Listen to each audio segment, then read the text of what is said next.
You'll have your own take on the question of what it means to be 28, of course, but let me suggest a couple things to you. One, in your 20s, you've passed out of adolescence. You've got some control over your emotions, or much more control over your emotions than you did when you were a teenager. And you've discovered that you can make of the world what you will. You can deceive people. You don't have to wear your heart on your sleeve. In fact, very often it pays not to tell everyone everything you're thinking, or to control your emotions a bit. And in controlling your emotions, you put on a more adult face or persona to the world.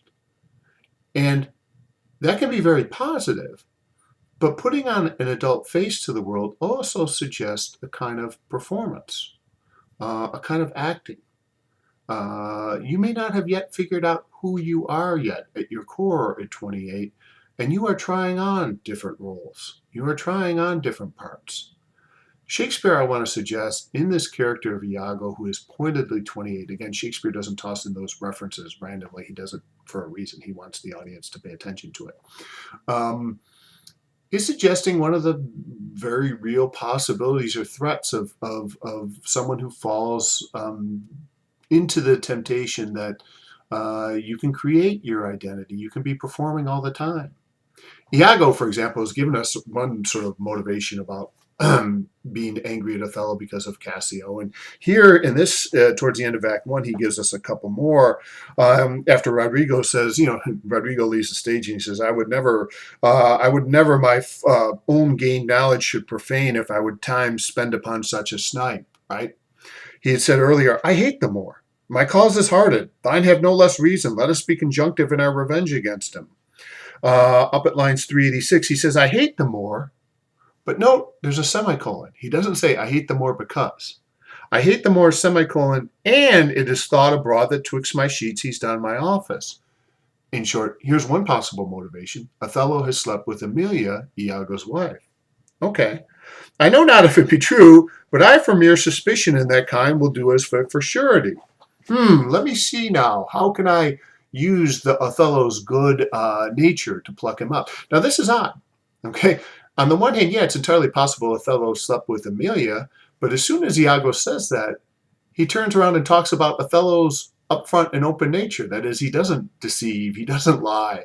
Othello, remember, is the man who must be found. It also begs the question, too, is Iago really the kind of guy who would get upset if his wife slept with someone else? Right? Doesn't seem to have that many kind of deep emotions. Shakespeare really makes an audience ponder. We have all of Act 2 where we meet Desdemona and we finally meet Cassio, who both turns out to be very likable with slightly boring characters. Generally speaking, when you're watching the play, you want Desdemona and Cassio to be off the stage. You can't wait for Iago or at least Othello to come back on because they're more entertaining. But towards the end of Act 1, we get another soliloquy. Iago is making up his plot as he goes along. He's something of a great improviser, right? He doesn't have a sort of clear plan to start with. He sort of is an opportunist. He seizes the moment. That Cassio loves her, I do well believe it. That she loves him, 'tis apt and of great credit. These two have the same class, the same age. They should be together.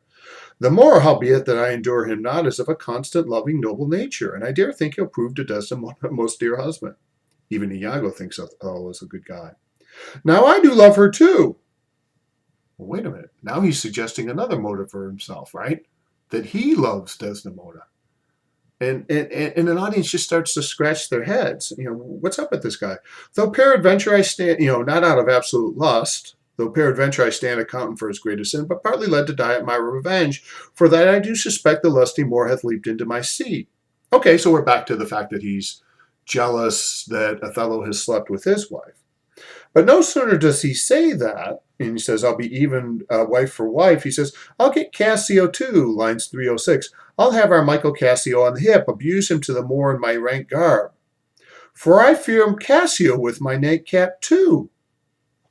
In other words, he thinks Cassio has slept with Emilia too.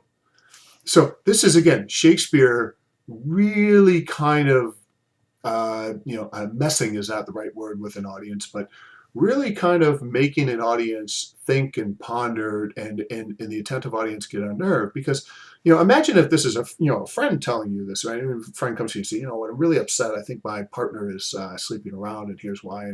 And for a while, of course, you're listening empathetically and you want to help out. Oh, terrible, what can I do? Trying to provide all that kind of advice. And then the friends, yeah, I think she's sleeping with X, but I also think she's sleeping with Y too, and maybe Z.